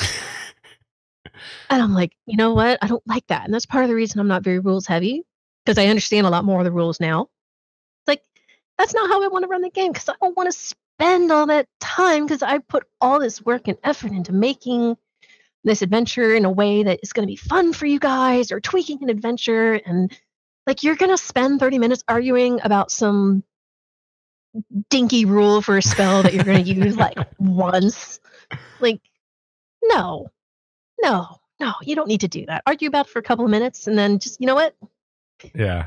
We're going to do this tonight. We'll come up with something else later on. Right now, we're going to get on with the game. See, that's when I go into dictator mode and I'm like, I'm the GM. I don't care what the book says. This is what I say. And I've learned how to do that. Like I've had to, put my big girl pants on and, be mean in some ways. Like I say it is mean, but I'm just like really? If you're going to get off topic that much to the point that I have to put, a bullhorn app on my phone or like a foghorn app, like you guys need to rein it in. Like I'm not putting all this effort into it for you guys to either argue about the rules for an hour or spend an hour talking about stuff that doesn't have anything to do with the game. Yes, we're there to have fun. Yeah. And you're enjoying your conversations. At the same time, like I have worked for hours and in some cases days or weeks on this stuff. Like, come on. Yeah. And that came up and we fixed it, and everyone's putting more effort onto not just tunnel vision on the game, but I think because three of them have been a GM before. So they get it. Yeah. And when that came up, they're like, yeah, you know what? You're right. We need to rein that in a little bit. If we're going to socialize and talk about stuff, let's get there early. Right. And that way when the GM comes, because like I have to get there like right when we're starting. And we spend like a little time chit-chatting and catching up, and I've just started like typing up an email like synopsis of what's going on, especially if we've had a long break between sessions. Mm-hmm. And like just doing that, like they're like, holy synopsis, Batman, this is great. like I walked into the next game session, everyone had printed it up. Like they had it printed in front of them, like in there, like, sweet. Maybe I should do that like every time. Oh yeah. It's just exciting to have, that much interest. And then I see the notes that the other the other players are writing down about, what they feel is important. And it's just really great to see that engagement. Yeah, I think one of my favorite things as a GM is when I see a player taking notes. I just get all giddy. I'm like, oh, they're writing stuff down. I won't have to remind them. Like the only bad part about me is that the person that's writing them all down is usually the one that like downs, a bottle of wine. So I might not be able to read the notes that he wrote. But he tries. He really tries. And you know what? He actually does a really good job of keeping track of stuff. Some things he has to like, what I don't know what I wrote down, but it has something to do with healing and Dawn's Light. I'm like, oh, that's the ring you got from the Dryad, the Hamadryad that you saved from, the first adventure we did like 4 months ago. Oh yeah. Yeah. It's really, it's fun when they do that. It really is. Well, I've realized recently that something I tend to do as a GM is I'll have a session where I just throw everything but the kitchen sink at the PCs as far as information, leads on possible quests. And I did that a couple times in my current campaign. And I'm kind of like, and we've had like quite a few extensive breaks. And I'm like, man, I wonder how many of that stuff I've thrown out there people are actually going to remember. And, that happens. But again, like I have a small notebook that I use when we're having a game session, and I'm like writing things down that I think that they're going to remember and follow through on. And then I have a whole nother notebook of different like plot points. And then I have a completely other notebook for this, that, and the other. Like I have an extensive amount of like paperwork for all the stuff that I do. And I'm really glad that I have all of my adventures as PDFs, because like I'm killing enough trees just with the notes. But it's been a loop, a fun loop. Well, Allie, this has been fantastic. I think I have thrown every question I have at you. Was there anything else you wanted to talk about that we haven't already covered? I mean, I could talk for a really long time about something that I enjoy and am passionate about, but nothing really especially comes to mind right at this moment. Awesome. Well, I think you've been a great representative for new GMs, and yet another example of you can do this too. Yes, you can do this. Like it's not as hard as you think it is. It's only as hard as you make it. That's what I tell myself. It's only as hard as I'm making it, and I don't have to make it hard at all. And the harshest critic at the table is probably you. So yes, I am so hard on myself. Yeah. But like everyone else, just like, no, we're having a great time. Okay. Yeah. I need to not overthink things then. Well, thank you so much, Allie. I really appreciate you coming on and talking to us today. No, thank you for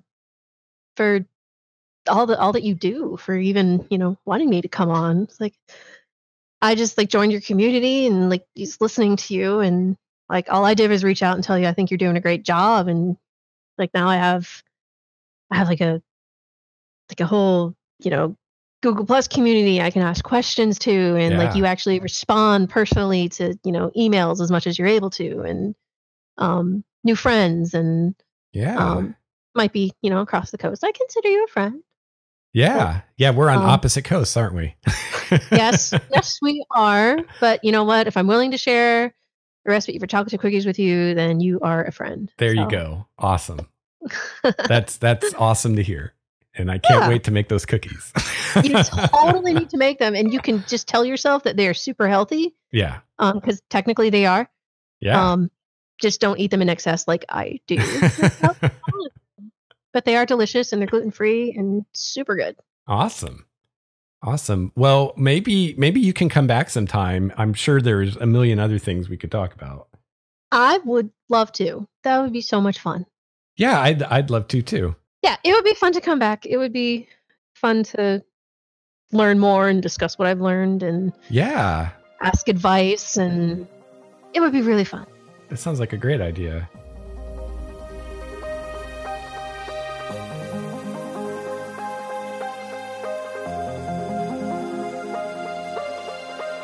All right. Well, that is going to wrap it up for episode 194 of Game Master's Journey. Again, I want to send a huge thank you to Allie for coming on the show with me today. I really enjoyed talking with her, and I hope you enjoyed it as well, dear listener. If you have any questions or comments about today's episode, be sure to let me know. And if you're interested in checking out the adventure she mentioned, The Fae Sisters' Fate by Goodman Games, I will have a link to that in the show notes for this episode at starwalkerstudios.com/GameMastersJourney/194. I want to send a shout out and a thank you to Jesse here for your 5-star review on iTunes titled Good Advice. Jesse says, I'm a new GM and I found this podcast while looking for advice on running a game. I don't play D&D, but I found the information provided here was still applicable to other games as well. Thanks for the help. And thank you, Jesse, for the review. I really appreciate it. If you would like to get a hold of me, you can email me at GameMastersJourney@gmail.com. You can follow me on Twitter at Lex Starwalker. You can also call the Game Masters Journey voicemail number and leave me a message. And I feel like I should point out, this is just voicemail. I won't answer the phone. It will just be voicemail. So you don't have to worry about, I might answer the phone and you have to talk to me. You're just going to leave a message. Easy peasy. If your question or feedback is entertaining or enlightening or both, you might even hear your message on the show. That number is 951-GMJ-LEX1. That's 951-465-5391. If you have any questions, feedback, or suggestions for future topics, I would love to hear from you. You can find the show notes for this episode at starwalkerstudios.com/GameMastersJourney, as well as links to connect with the Game Masters Journey community on Google Plus and Discord, where you can share ideas, questions, and stories with other listener GMs. Again, if you'd like to support the show, the best way you can help us out is by becoming a patron. You can find out all about becoming a patron at patreon.com/StarwalkerStudios. You can also check the bottom of the show notes for all the other ways you can support the show, or head to starwalkerstudios.com/support. And there are lots of great ways that you can help me out. Some of them won't even cost you anything, except maybe a little time, which is awesome. So I hope that you have a chance to play your favorite RPG this week. I hope you have a chance to run your favorite RPG. I'll be back soon with another episode of Game Master's Journey. Until then, game on. This has been a Starwalker Studios production, your source for quality gaming and hobby podcasts. This episode's music, courtesy of Cloudwalker, Transboy, Renfield, Stanko, and Ish. See the show notes for more details at starwalkerstudios.com/GameMastersJourney.